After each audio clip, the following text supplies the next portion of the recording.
ইকুই পাঠলৈ আপোনালোক সকলোকে স্বাগতম জনাইছো। আজিৰ ভিডিঅ'টোত আমাৰ খুবেই ইম্পৰ্টেণ্ট হ'বলৈ গৈ আছে আৰু এই ভিডিঅ'টোত আমি ক্লাছ 7ৰ যিখন ছ'চিয়েল সায়েন্স আছে সেবাৰ তাৰ কিছুমান যি চেপ্টাৰ আছে চেপ্টাৰসমূহৰ কিমান কুৱেশ্যনছ আমি MCQ আকাৰে চাম, যিখিনি আমি সাধাৰণতে আসাম গভৰ্ণমেণ্টৰ যিসমূহ এক্সাম হয় এডিআৰই হওক বা পুলিচ আসাম পুলিচ তেনেকুৱা এক্সামসমূহত আমি দেখিবলৈ পাওঁ। সেইবাবে এই ভিডিঅ'টোত আমি কিছুমান MCQ চাম, যিখিনি আমি পৰীক্ষাত অহাৰ সম্ভাৱনা আমি দেখিবলৈ পাওঁ। তেতিয়াহ'লে আহকচোন আগবাঢ়ি যাওঁ আমি। আজিৰ ভিডিঅ'টোৰ প্ৰথম কুৱেশ্যনটো হৈছে মৌৰ্য সাম্ৰাজ্যৰ শেষ ৰজাজনৰ নাম কি আছিল, অথবা মৌৰ্য ডাইনেষ্টিৰ লাষ্ট কিংজনৰ নাম কি আছিল। ইংলিছৰ সুবিধাৰ্থে মই ইংলিছত আপোনালোকক কৈ যাম। আৰু ইয়াৰ অপশ্যনসমূহ আমি যদি চাওঁ, ফাৰ্ষ্টে দিয়া আছে পুষ্যমিত্ৰ, ছেকেণ্ড দিয়া আছে অশোক আৰু থাৰ্ড দিয়া আছে বৃহদত্ত। শুদ্ধ আনচাৰটো আপোনালোকে দিবলৈ পজ কৰি দিবলৈ চেষ্টা কৰিব, মক টেষ্টৰ নিচিনাকৈ যত্ন কৰিব যে কিমান আপোনালোকৰ স্ক'ৰ হয় সমূহৰ ভিতৰত, সেইটো কমেণ্ট ছেকশ্যনত জনাবলৈ নাপাহৰিব। শুদ্ধ আনচাৰটো হৈছে ইয়াৰ বৃহদত্ত। ইয়াৰ এক্সপ্লেনেশ্যনটো চোৱাৰ আগতে আন এটা কুৱেশ্যন আমি চাই লওঁ। ইয়াত কৈছে শুংগ বংশৰ প্ৰতিষ্ঠাপক কোন আছিল, who was the founder of Shunga dynasty. তাৰ অপশ্যনসমূহ আছে অশোকা, পুষ্যমিত্ৰ আৰু বশিষ্ঠ। ইয়াৰ শুদ্ধ আনচাৰটো কি হ'ব চাওঁ আহক। শুদ্ধ আনচাৰটো হৈছে পুষ্যমিত্ৰ। এতিয়া আমি চাওঁ এক্সপ্লেনেশ্যনটো। তেতিয়াহ'লে মৌৰ্য সাম্ৰাজ্যৰ যোনজন শেষ ৰজা আছিল সেইজন আছিল বৃহদত্ত। তেওঁৰ শাসনকাল আছিল 187 চনৰ পৰা 180 খ্ৰীষ্টপূৰ্বলৈকে আৰু তেওঁৰ সেই মৌৰ্য বংশৰ শেষ ৰজা আছিল। তাৰ পাছত সাধাৰণতে শুংগ বংশৰ প্ৰতিষ্ঠা হৈছিল। শুংগ বংশৰ প্ৰতিষ্ঠাপক কোন কৰিছিল, পুষ্যমিত্ৰ। তেওঁ আছিল বৃহদত্ত অথবা মৌৰ্য সাম্ৰাজ্যৰ যোনজন শেষৰ ৰজা আছিল তেওঁৰ সেনাপতি আছিল আৰু তেওঁ সেই পুষ্যমিত্ৰ শুংগই সেনাপতিয়ে বৃহদত্তক হত্যা কৰি শুংগ সাম্ৰাজ্যৰ প্ৰতিষ্ঠা কৰিছিল আৰু আগবাঢ়ি যায় তেনেকৈ লাষ্টত। নেক্সট কুৱেশ্যনটো চাওঁ আহক। নেক্সট কুৱেশ্যনটো সুধিছে সংস্কৃত ব্যাকৰণ মহাভাষ্য কোনে ৰচনা কৰিছিল সুধিছে। অপশ্যনসমূহ দিছে পতঞ্জলি, পাণিনি আৰু বসুমিত্ৰ। শুদ্ধ আনচাৰটো কি হ'ব চাওঁ আহক। শুদ্ধ আনচাৰটো হ'ব পতঞ্জলি। পতঞ্জলি হৈছে যোনে মহাভাষ্য ৰচনা কৰিছিল। ইয়াৰ সেইটো যদি চাওঁ তেতিয়াহ'লে মহাভাষ্যৰ বিষয়ে এক্সপ্লেনেশ্যনটো, তেতিয়াহ'লে তেওঁ হৈছে উত্তৰ পাণিনীয় যুগৰ এখন সৰ্বশ্ৰেষ্ঠ ৰচনা হিচাপে জানিব পাৰি পতঞ্জলিয়ে যিখন ৰচনা কৰিছিল। আৰু এইখন সাধাৰণতে এখন ব্যাকৰণৰ বিষয়ে আলোচনা কৰা হৈছিল। ইয়াত পৰিসৰটো বৃহৎ হোৱাৰ বাবে মহাভাষ্য নাম লৈছিল আৰু ইয়াত 1713টা পাণিনীয় সূত্ৰ ব্যাখ্যা কৰা হৈছিল আৰু অষ্টাধ্যায়ীৰ দৰে মহাভাষ্যটো সাধাৰণতে মুঠ 8টা খণ্ডত অধ্যায়ত বিভক্ত কৰিছে আৰু প্ৰতিটো অধ্যায়ত 4টাকৈ পাঠ আছে আৰু এই পাঠসমূহৰ একাধিক আহ্নিকত অথবা এদিনৰ সমাপ্য পাঠ ভগাই বিভিন্ন ব্যাকৰণ বিষয়ৰ আলোচনা কৰা হৈছে। আৰু এতিয়া আমি যিহেতু মহাভাষ্য হিচাপে পঢ়িলো মহাভাষ্য কি হয়, তাত কেনেধৰণৰ ব্যাখ্যা আছে। যোনে ৰচনা কৰিছিল তেওঁ আছিল পতঞ্জলি। পতঞ্জলি আছিল এজন মহামুনি অথবা যুগসাধক, সাংস্কৃতিক ব্যাকৰণকাৰ বুলি ক'ব পাৰি। তেওঁ সাধাৰণতে সময় আছিল খ্ৰীষ্টপূৰ্ব 2য় শতাব্দী আৰু তেওঁ যি পুষ্যমিত্ৰ শুংগা আছিল যিয়ে শুংগ বংশৰ প্ৰতিষ্ঠা কৰিছিল তেওঁৰ সমসাময়িক বুলি আমি জানিব পাৰোঁ। আহক এতিয়া নেক্সট কুৱেশ্যনটো চাই লওঁ। নেক্সট কুৱেশ্যনটো আছে সাতবাহন ৰাজবংশৰ প্ৰতিষ্ঠা কোনে কৰিছিল। এতিয়া অপশ্যনসমূহৰ ভিতৰত অথবা ফাউণ্ডাৰ কোন আছিল, সাতবাহন ডাইনেষ্টিৰ ফাউণ্ডাৰ কোন আছিল ইংলিছত ক'বলৈ গ'লে। শুদ্ধ আনচাৰটো হ'ব ইয়াৰ শ্ৰীমুখ অথবা কিছুমানত হিমুকা বুলিও জানিব পাৰি অসমীয়াত ক'বলৈ গ'লে। তো ইয়াৰ এক্সপ্লেনেশ্যনটো চাই লওঁ। সাতবাহন প্ৰতিষ্ঠা কোনে কৰিছিল, শ্ৰীমুকা। আৰু তেওঁ আছিল সাধাৰণতে ভাৰতবৰ্ষৰ থলুৱা ৰজাসমূহৰ ভিতৰত এজন যিয়ে নিজাকৈ মুদ্ৰা উলিয়াইছিল আৰু শাসকৰ প্ৰতিকৃতি য'ত লিখা আছিল অথবা পৰ্ট্ৰেইটটো তেওঁ কইন্সবোৰত ছপাইছিল। গৌতমীপুত্ৰ হৰ্টকৰ্ণী যি আছিল সেই প্ৰথাটো আৰম্ভ কৰিছিল, যিটো পাছত তেওঁ পশ্চিম সত্ৰসকলক পৰাস্ত কৰাৰ পাছত তেওঁলোকৰ পৰা গ্ৰহণ কৰিছিল। ক'ৰ পৰা গ্ৰহণ কৰিছিল? পশ্চিম সত্ৰসকলক যেতিয়া পৰাস্ত কৰিছিল। আৰু কিংবদন্তীৰ মতে এই মুদ্ৰাসমূহ প্ৰাকৃত ভাষাত প্ৰচলিত আছিল। তেওঁলোকে সংস্কৃততকৈ প্ৰাকৃতক বেছি পৃষ্ঠপোষকতা কৰিছিল। ইয়াৰ উপৰিও যিসমূহ বিপৰীত মুদ্ৰা আছে সেইসমূহত তামিল, তেলেগু, কানাডা এনেকুৱা ধৰণৰ আনৰ ভাষাসমূহো ব্যৱহাৰ কৰিছিল। ইয়াৰ পিছত যদি আমি চাওঁ প্ৰতিষ্ঠাপক যোনজন আছিল চিমুকাৰ বিষয়ে, তেতিয়াহ'লে তেওঁ প্ৰতিষ্ঠাপক আছিল। তেওঁৰ বিষয়ে নানেঘাটৰ যি সাতবাহন শিলালিপি আছে সেইখনৰ তালিকাত প্ৰথম ৰজা হিচাপে উল্লেখ কৰা হৈছে চিমুকাৰ কথা। আৰু তেওঁ কিছুমান গ্ৰন্থত আমি সাধাৰণতে বালিপুষ্পা নামেও আমি জানিব পাৰোঁ। আৰু তেওঁৰ পাছত তেওঁৰ ভাতৃ যি আছিল কৃষ্ণ অথবা কানহা, তেওঁ ৰাজপাটত উঠিছিল। এতিয়া আমি নেক্সট কুৱেশ্যনটো চাওঁ। নেক্সট কুৱেশ্যনটো সুধিছে সাতবাহন সকলৰ যুগৰ দুখন বিখ্যাত গ্ৰন্থৰ নাম। ক্ষমা কৰিব, ইয়াত আগতীয়াকৈ কুৱেশ্যনটো আনচাৰ আহি গ'ল। তো দুখন আনচাৰ হ'ব ইয়াৰ কাতন্ত্ৰ আৰু প্ৰাকৃত ভাষাৰ ৰচিত বৃহৎ কথা। যিহেতু সাতবাহনসকলে সাংস্কৃতিক যুগত বহু বেছি অৱদান আগবঢ়াইছিল সাংস্কৃতিক বৰঙণি। আৰু সাহিত্যৰ ক্ষেত্ৰত যদি আমি চাওঁ তেতিয়াহ'লে দুখন বিখ্যাত গ্ৰন্থ তেওঁলোকৰ শাসন কালতেই ৰচিত হৈছিল, যিটো সংস্কৃত ভাষাৰ কাতন্ত্ৰ আছিল আৰু প্ৰাকৃত ভাষাৰ বৃহৎ ৰচনা আছিল। আৰু তেওঁলোকে আচাৰ্য সৰ্ববৰ্মন ৰচনা কৰিছিল সংস্কৃত ব্যাকৰণখন, যাৰ নাম আছিল কাতন্ত্ৰ। সৰ্ববৰ্মন আছিল সাতবাহন ৰজাৰ মন্ত্ৰী আছিল।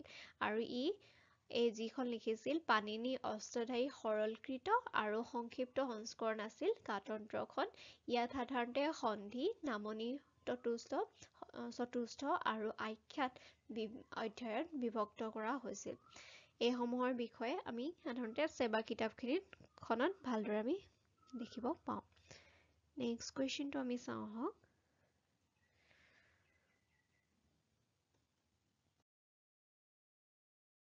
নেক্সট কুৱেশ্যনটো সুধিছে সাতবাহন সকলৰ যুগৰ দুখন বিখ্যাত গ্ৰন্থৰ নাম। এইটো ইতিমধ্যে যিহেতু পঢ়ি আহিলো। চোলা ৰাজ্যৰ ৰাজধানী ক'ত আছিল? য'ত আমি হিন্দীত চোলা বুলি পাওঁ, ইয়াত চোল ৰাজ্য হিচাপে অসমীয়াত পায়। অপশ্যনসমূহ আছে উৰেয়ুৰ, কাবেৰীপুট্টিনাম আৰু তাঞ্জাভুৰ। শুদ্ধ আনচাৰটো দিবলৈ চেষ্টা কৰিব। শুদ্ধ আনচাৰটো হৈছে উৰেয়ুৰ। ইয়াৰ এক্সপ্লেনেশ্যন হৈছে তামিলনাডুৰ যিখন উৰেয়ুৰ তিৰুচিৰাপল্লী সংগম যুগত এই গুৰুত্বপূৰ্ণ চহৰখন আছিল আৰু প্ৰাচীন চোলা ৰাজ্যৰ প্ৰাচীন ৰাজধানী আছিল উৰেয়ুৰ। আৰু ইয়াৰ যি আছে তাঞ্জাভুৰ, যাক থাঞ্জাভুৰ বুলি অথবা তাঞ্জোৰ হিচাপে জনা যায়, সেইখন মধ্যযুগৰ আৰম্ভণিতে চোলা ৰাজ্যৰ ৰাজধানী হৈ পৰিছিল। কিন্তু চোলা ৰাজ্যৰ ৰাজধানী কেইবা শতিকা ধৰি থাঞ্জাভুৰত থাকিলেও প্ৰথম ৰাজেন্দ্ৰ চোলা আৰু দ্বিতীয় ৰাজেন্দ্ৰ চোলা ধৰণৰ উল্লেখযোগ্য যিসকল শাসক আছিল তেওঁলোকে সাধাৰণতে তেতিয়াৰ ৰাজধানী সাধাৰণতে তাঞ্জাভুৰত পাইছিল। নেক্সট যিটো আছে কাবেৰীপুট্টিনাম, তেওঁ সাধাৰণতে সেইখন আছিল মধ্যযুগৰ পোহাৰ চোলাৰ এখন গুৰুত্বপূৰ্ণ বন্দৰ চহৰ আছিল। আৰু মধ্য আৰু প্ৰাচীন কালত মাদুৰাই পাণ্ডিয়াসকলৰ ৰাজধানী হিচাপে আমি জানিব পাৰোঁ। মাদুৰাইৰ বিষয়ে উল্লেখ হৈছিল, ইয়াত অপশ্যনটো নাহিল। ইয়াৰ শুদ্ধ আনচাৰটো হ'ব চোলা ৰাজ্যৰ ৰাজধানী ক'ত আছিল, সেইটো হৈছে উৰায়ুৰ।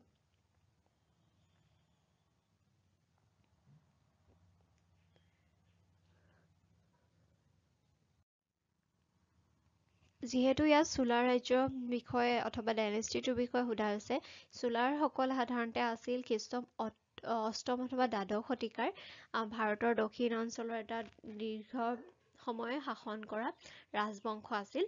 আৰু নৱম শতিকাত চোলাসকলৰ ৰাজত্ব আৰম্ভ হৈছিল আৰু তেওঁলোকে পল্লৱসকলক পৰাস্ত কৰাৰ পাছত চোলা ৰাজ্য ক্ষমতালৈ আহিছিল। কাৰ সময়ত?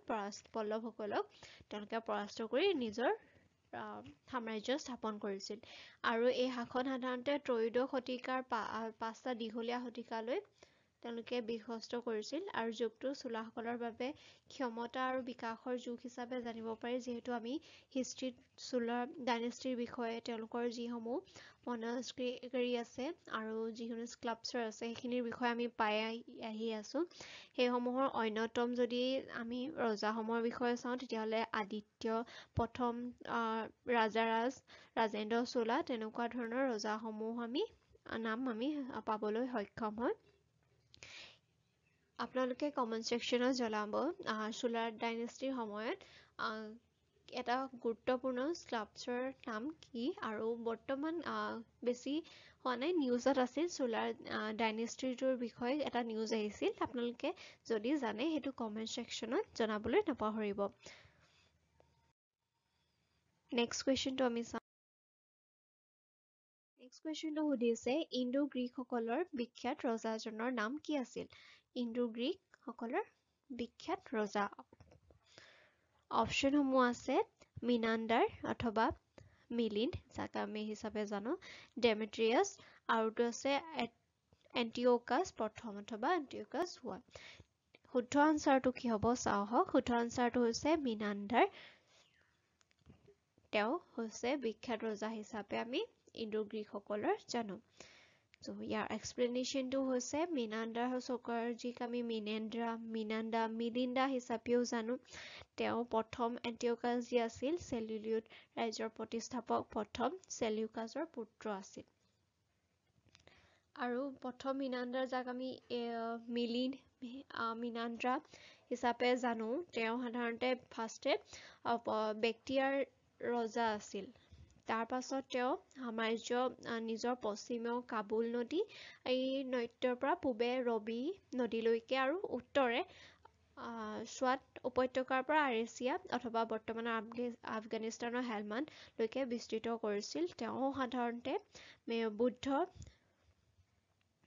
ধৰ্মৰ পৃষ্ঠপোষকতা কৰিছিল গ্ৰহণ কৰি ধৰ্মৰ পৃষ্ঠপোষকতা কৰিছিল আৰু তেওঁ সাধাৰণতে বিভিন্ন গ্ৰন্থত মিলিণ্ডাক এজন জ্ঞানী বিদ্বানৰ সক্ষম ৰজা হিচাপে পৰিবৰ্ণনা কৰা হয় তেওঁৰ শেষত সাধাৰণতে মিলিণ্ডাই বৌদ্ধ ধৰ্ম গ্ৰহণ কৰি তেওঁ ধৰ্মান্তৰিত হোৱাৰ কথা বিভিন্ন গ্ৰন্থত উল্লেখ আছে হৈছে গান্ধাৰ শিল্পকলাৰ মূল বিষয়বস্তু কি তো শুদ্ধ আনসাৰটো দিবলৈ চেষ্টা কৰিব অপশ্যনসমূহ আছে বৌদ্ধ ধৰ্ম জৈন ধৰ্ম আৰু হিন্দু ধৰ্ম শুদ্ধ আনসাৰটো হ'ব বৌদ্ধ ধৰ্ম গান্ধাৰ শিল্পকলাৰ বিষয়ে যদি আমি চাওঁ তেতিয়াহ'লে গান্ধাৰ যি শিল্প বিদ্যালয় আছিল গ্ৰীকো ৰোমান শৈলীৰ স্থাপত্যৰ সৈতে জড়িত আছিল আৰু এই শিল্প শৈলী মহাযান বৌদ্ধ লগত ওতঃপ্ৰোতভাৱে জড়িত আছিল আৰু সেয়েহে এই শিল্পৰ মূল বিষয়বস্তু ভগৱান বুদ্ধৰ বোধিসত্ত্ব আছিল আপোনালোকে যদি গান্ধাৰ শিল্পকলা বুলি চাৰ্চ কৰে তেতিয়াহ'লে দেখিব বৌদ্ধ ধৰ্ম অথবা গৌতম বুদ্ধৰ দৰে কিছুমান ছবি আপোনালোকে দেখে সেইসমূহ সাধাৰণতে বেছিকৈ তাৰ পৰা মূল বিষয়বস্তু বৌদ্ধ ভগৱান আছিল আৰু বোধিসত্ত্ব আছিল বাবে গান্ধাৰ শিল্পকলাৰ মূল বিষয়বস্তু বৌদ্ধ ধৰ্ম হিচাপে গণ্য কৰা হয় গান্ধাৰ শৈলী শিল্পৰ যদি এটা উদাহৰণ হিচাপে চাওঁ তেতিয়াহ'লে আমি বামিয়ান বুদ্ধৰ প্ৰতিমূৰ্তি আমি দেখিবলৈ পাওঁ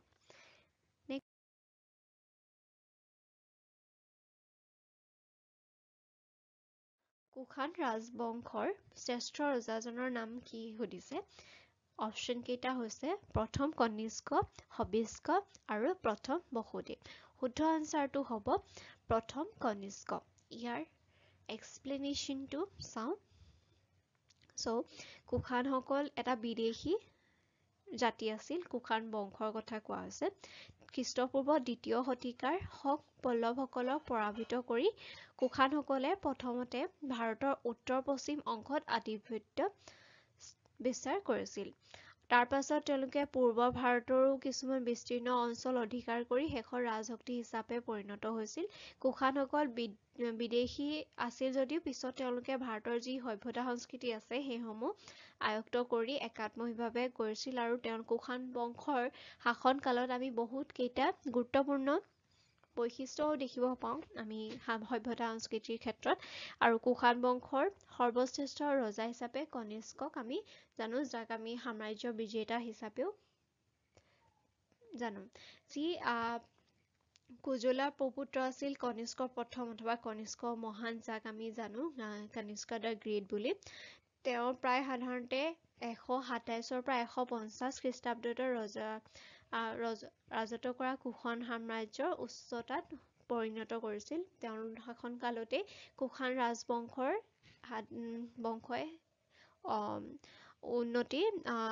উচ্চতাত উপনীত হৈছিল। কনিষ্ক সাধাৰণতে গান্ধাৰ অঞ্চল, যি বৰ্তমান পাকিস্তান আৰু আফগানিস্তান বুলি জানো, তাৰ পুৰুষ পৰম্পৰা, আধুনিক পেছোৱাৰ ৰাজনীতি সুপ্ৰতিষ্ঠিত কৰিছিল। ইয়াৰ উপৰিও তেওঁ ৰোমান আৰু পাৰ্থিয়াসকলৰ লগত অহৰহ যি সময়ত সংঘাত চলি আছিল, সেই সময়ত কনিষ্কৰ অধীনত কুষাণসকলে এটা শান্তিময় পৰিৱেশত বসবাস কৰি আছিল। কনিষ্কৰ নিজৰ সামৰিক প্ৰচেষ্টা যদিও ব্যৰ্থ হৈছিল, তথাপিতো ক্ষমতাৰ ক্ষেত্ৰৰ ভেটিটো বহু বেছি ক্ষমতাশীল হৈ পৰিছিল আৰু বাণিজ্যিক পথসমূহৰ ভিতৰত তেওঁলোকে ৰেচম পথ যিটো অথবা চিল্ক ৰোড, সেইটো ওপৰত শক্তিশালী নিয়ন্ত্ৰণ কৰিবলৈ সক্ষম হৈছিল।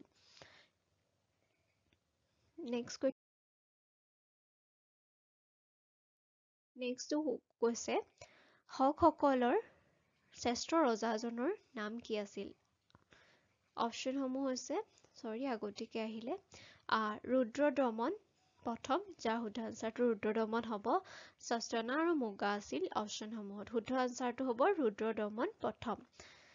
এক্সপ্লেনেশ্যনটো হৈছে ভাৰতবৰ্ষৰ যি বিখ্যাত শাসক আছিল, তাৰ ভিতৰত 130ৰ পৰা 150 চনলৈ ৰুদ্ৰদমনে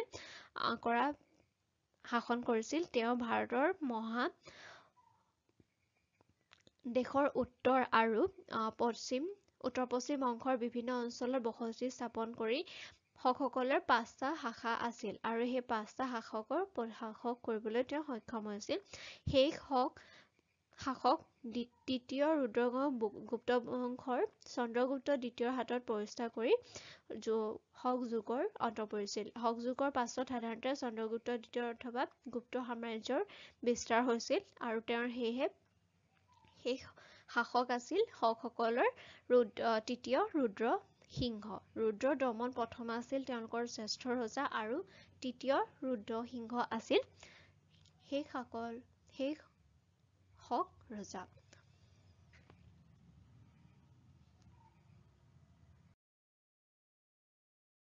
নেক্সট কুৱেশ্যন সুধিছে ইণ্ডো পাৰ্থিয়ান ৰাজ্যৰ প্ৰতিষ্ঠাপক কোন আছিল?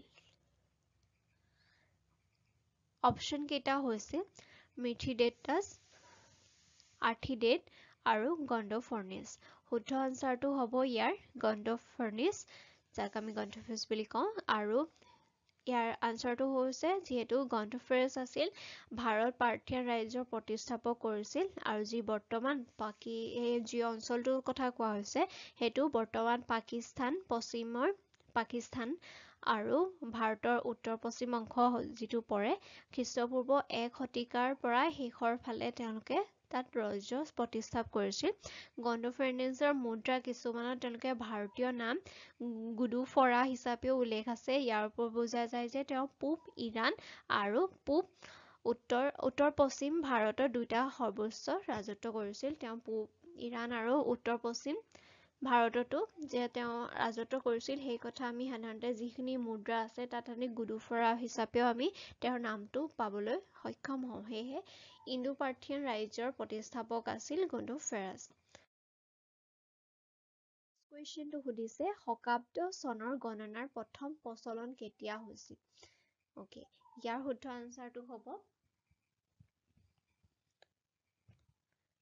কুষাণ বংশৰ শ্ৰেষ্ঠ ৰজা যেতিয়া কনিষ্ক আছিল, কনিষ্কক আমি কুষাণসকলৰ শ্ৰেষ্ঠ হিচাপে জানো।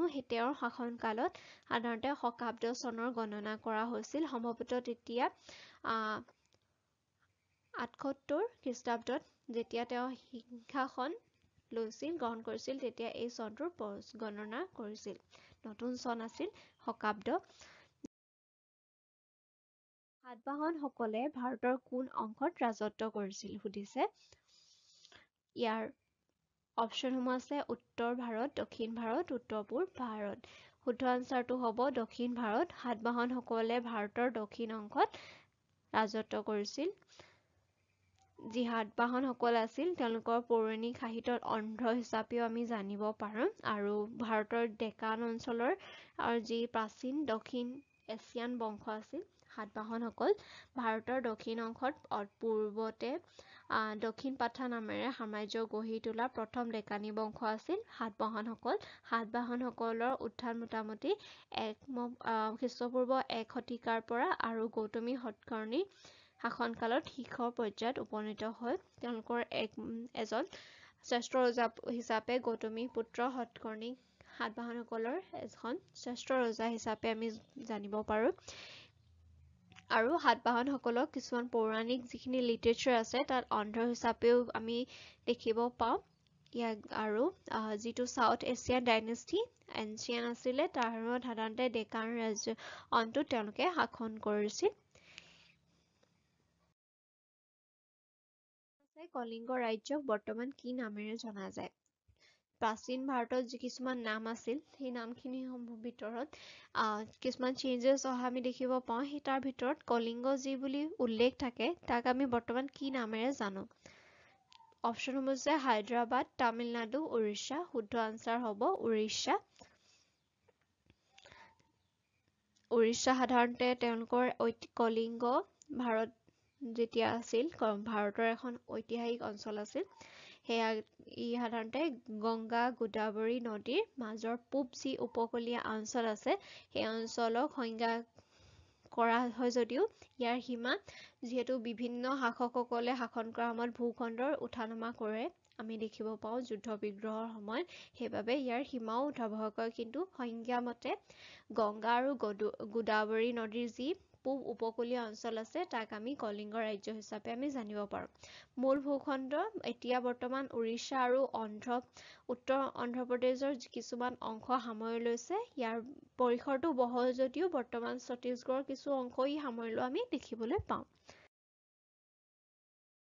কুৱেশ্যনটো হৈছে কনিষ্কৰ শাসন কালত বৌদ্ধ ধৰ্মৰ কেইটা ভাগত ভাগ কৰা হৈছিল? এইকেইটা কুৱেশ্যন সাধাৰণতে আমি যিসমূহ কিতাপ বুক আছে চেবাৰ তাত আমি দেখিব পাওঁ আৰু বিভিন্ন এক্সামত কি হয় আছাম পুলিচৰে হওক বা ইয়াৰ কুৱেশ্যনছ কিছুমানো আমি যিখিনি টেক্সট বুকত ইনক্লুড থাকে সেই কুৱেশ্যনছখিনিও আমি সোধা আমি দেখিব পাওঁ। সেইবাবে এই কুৱেশ্যনছটো তাৰ পৰা লোৱা হৈছে। শুদ্ধ আনচাৰটো হ'ব দুটা ভাগত ভাগ কৰা হয় আৰু ভাগকেইটা হৈছে হিনজান আৰু মহাযান।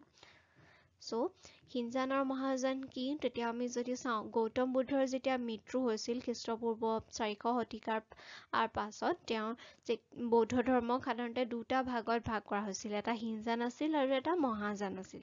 সংস্কৃতত মহান বাহন যাক কোৱা হয় যাক মহাযান পন্থা বুলি কোৱা হয় তেওঁলোকে সাধাৰণতে বৌদ্ধ ধৰ্মৰ যি দেৱত্ব আছিল তাক বিশ্বাস কৰিছিল। ইয়াৰ বিপৰীতে যি হিনজান পন্থা আছিল তেওঁ সাধাৰণতে দেৱত্বক বিশ্বাস কৰা নাছিল। ইয়াৰ বিপৰীতে তেওঁলোকে আত্ম অনুশাসন মধ্যস্থতা আদিৰ ওপৰত ব্যক্তিৰ যি মুক্তি লাভ কৰে অথবা মেডিটেশ্যন তেনেকুৱা ধৰণৰ ক্ষেত্ৰত তেওঁলোকে গুৰুত্ব বেছি কৰিছিল। আৰু তাৰ বিপৰীতে মহাযানসকলে বৌদ্ধ ধৰ্মৰ যি দেৱত্বতা আছিল তাৰ ওপৰত বিশ্বাস ৰাখিছিল। সংগম সাহিত্যৰ কেই প্ৰকাৰৰ কি কি সুধিছে? শুদ্ধ আনচাৰটো হ'ব 2 প্ৰকাৰৰ নীতি শিক্ষামূলক আৰু বৰ্ণনাত্মক। এইটোৰ বিষয়ে চেবাৰ কিতাপকেইখনত আমি দেখিব পাওঁ। এক্সপ্লেনেশ্যনটো যদি চাওঁ সংগম সাহিত্য যিহেতু এক উল্লেখযোগ্য সাহিত্যৰ ক্ষেত্ৰত বহুত বেছি তেওঁলোকে আগবঢ়াইছিলে সংগম সাহিত্যৰ কথা যাক শ্ৰেণী বিভাজন সাধাৰণতে ৰচনা প্ৰসংগ ব্যাখ্যা আদিৰ ওপৰত ভিত্তি কৰি শ্ৰেণীবিভক্ত কৰা হয়। সাহিত্যক সাধাৰণতে অকাম আৰু পুৰাম দুটা ক্ষেত্ৰত বিভক্ত কৰে। আকাম যিটো আছে সেই কবিতাসমূহ সাধাৰণতে যিসমূহ ৰোমান্টিক অথবা আৱেগৰ লগত জড়িত আৰু ইয়াৰ বিপৰীতে পুৰাম যাক কোৱা হয় তাৰ ভিতৰত যুদ্ধ অথবা জনজীৱন ৰিলেটেড যিসমূহ কথা আছে কেনেকৈ সাহস সাধনী কেনেকৈ কৰে তেওঁলোকে সেইসমূহৰ ওপৰত গুৰুত্ব আৰোপণ কৰা হৈছে ইয়াৰ উপৰিও কিছুমান বিশেষ ক্লাছিফিকেশ্যন কৰা হৈছে কম্পজিশ্যনৰ ওপৰত পিৰিয়ডসমূহৰ ভিতৰত তাৰ ভিতৰত আপোনালোকে শ্লাইডখনত দেখিব পাব পাটিনীৰ মেল কা নাকু যিখিনি সাধাৰণতে যিহেতু সংগম সাহিত্য বিশেষকৈ তামিলসকলৰ যি উচ্চাৰণ ঘটিছিল সেই সময়তে এই কোৱা হয় সংগম সাহিত্য বুলি সেইবাবে ৱৰ্ডসমূহ সাধাৰণতে আমি তেনেকুৱা ৰিলেটেডেই পাওঁ তামিল পয়েট্ৰি ৰিলেটেডত কেনেকৈ ভাগ কৰা হয় তাৰ বিষয়ে আমি কিছুমান বুকখনৰ ভিতৰত যিসমূহ ইম্পৰ্টেণ্ট আমি আছে সেইখিনি যদি চাওঁ তাৰ ভিতৰত মৌৰ্যসকলৰ পৰৱৰ্তী কালৰ যি জীৱন ধাৰণ প্ৰণালী আছে সেই বিষয়ে কিছুমান ইনফৰমেশ্যন তাত দিয়া হৈছে সেই ইনফৰমেশ্যনসমূহৰ ভিতৰত কিছুমান যদি আমি চাওঁ ইয়াত হাইলাইটেড কৰি দিয়া হৈছে সেই হাইলাইটৰ ভিতৰত আমি দেখিম যে যি তেওঁলোকে কেনেধৰণে জীৱন যাপন কৰিছিল কেনেধৰণৰ প্ৰণালী আগবঢ়াইছিল সেইসমূহৰ বিষয়ে উল্লেখ কৰিছে তেওঁলোকৰ গাঁৱৰ অৰ্থনীতি অথবা কলা কৃষ্টিৰ কেনেকুৱা ধৰণৰ বিকাশ ঘটিছিল সেইসমূহৰ বিষয়েও ইয়াত উল্লেখ থকা দেখিব যাম আৰু যি সেইসমূহৰ উত্তৰ আৰু দক্ষিণ ভাৰতৰ গাঁওসমূহৰ সমাজ ব্যৱস্থা আছিল তাক কেনেকৈ বিভক্ত কৰা হৈছিল তাৰ বিষয়ে আমি ইনফৰমেশ্যন দেখিব পাওঁ দক্ষিণ ভাৰতৰ যি সমাজ ব্যৱস্থা আছিল তাক সাধাৰণতে তিনিটা ভাগত ভাগ কৰা আছিল জমিদাৰ কৃষক আৰু শ্ৰমিক অথবা আৰু তাৰ বিপৰীতে উত্তৰ ভাৰতৰ যি সমাজ ব্যৱস্থা আছিল তাক সাধাৰণতে গাঁৱৰ মুখিয়াল নিজ নিজ ভূমি থকা অংশৰ আৰু স্বাধীন কৃষক আৰু ভূমিহীন শ্ৰমিক হিচাপে ভাগ কৰা হৈছিল ইয়াৰ ভিতৰত গাঁৱৰ মুখিয়াল যিজন আছিল সেইজন শক্তিশালী জমিদাৰ হিচাপে পৰিগণিত কৰা হৈছিল ইয়াৰ উপৰিও মথুৰা শিল্পকলাৰ বিষয়ে ইয়াত উল্লেখ কৰি দিয়া হৈছে তেওঁলোকে যি কুষাণ ৰাজধানীৰ ওপৰত কেনেধৰণৰ হোৱাৰ উপৰিও বৌদ্ধ আৰু হিন্দুসকলৰ ধৰ্ম কেনেধৰণে কেন্দ্ৰস্থল হৈ পৰিছিল মথুৰা শিল্পকলা কেনেধৰণৰ ভাস্কৰ্যৰ বিকাশ ঘটিছিল ইয়াৰ উপৰিও উত্তৰ ভাৰতীয় কলা মৃৎপাত্ৰৰ বিষয়ে শিল্পকলাৰ এটা যে উৎকৃষ্ট উদাহৰণৰ কথা উল্লেখ কৰিছে আৰু কিছুমান যদি আমি চাওঁ তেতিয়াহ'লে জীৱন ধাৰণৰ প্ৰণালীৰ ভিতৰত কেনেধৰণে সাধাৰণ ৰজাসকলৰ জীৱন প্ৰণালী পৰিৱৰ্তন ঘটিছিল সেই বিষয়ে উল্লেখ কৰি দিয়া হৈছে আৰু কনিষ্ক ৰাজত্ব কালৰ বিষয়ে কিছুমান কেনেকৈ অৰ্থনীতি সামাজিক আৰু সাংস্কৃতিক ওপৰত আলোকপাত কৰা হৈছিল সেই বিষয়ে আমি বুকখনত আমি দেখিবলৈ পাওঁ বাণিজ্য আৰু বহি বাণিজ্যৰ উভয় ক্ষেত্ৰতে কনিষ্ক শাসন কালত যি উন্নতিৰ উচ্চ শিখৰ পাইছিল সেইসমূহৰ বিষয়ে উল্লেখ কৰা হৈছে ইয়াৰ উপৰিও তেওঁৰ কুষাণসকলৰ ৰাজত্ব কালতে তেওঁলোকৰ ৰাজসভা অলংকৃত কৰা কেইজনমান বিদ্ধগ্ধ পণ্ডিতৰ নাম যিসকলে সাহিত্যৰ দিশতো তেওঁলোকৰ অৱদান আগবঢ়াইছিল সেইসকলে অশ্বঘোষ নাগাৰ্জুন বসুমিত্ৰ আৰু চৰক নামৰ কথা উল্লেখ কৰা আছে ইয়াৰ ভিতৰত তেওঁলোকে চৰক সংহিতাৰ কথা যিহেতু এখন চিকিৎসা বিজ্ঞানৰ উল্লেখযোগ্য পুথি আছিল সেইখনো সাধাৰণতে এই যুগতেই উল্লেখযোগ্য এখন পুথি আছিল ইয়াৰ উপৰিও মহাভাষ্যৰ আছে কেনেধৰণে সম্পূৰ্ণ পৰৱৰ্তী মৌৰ্যসকলৰ পৰৱৰ্তী কালত কেনেকৈ কুষাণসকলৰ শাসনকালত হওক সাতবাহন তেওঁলোকৰ কালত কেনেধৰণৰ পৰিৱৰ্তন ঘটিছিল সেইসমূহৰ বিষয়ে এই চেপ্টাৰটোত আমি পাবলৈ পাওঁ এয়া আছিল আজি এই ভিডিঅ'টোত এই চেপ্টাৰটোৰ বিষয়ে কিছুমান MCQ য'ত আমি বিভিন্ন এক্সামসমূহত আহিব পৰাৰ সম্ভাৱনা থাকে আশা কৰিছোঁ ভিডিঅ'টোৱে আপোনালোকক সহায় কৰিলে এনেধৰণৰ বহু ভিডিঅ'ৰ বিষয়ে জানি থাকিবলৈ আপোনালোকে ইকোহিমা চেনেলটো ছাবস্ক্ৰাইব কৰি দিবলৈ নাপাহৰিব আজিলৈ আহিছোঁ ধন্যবাদ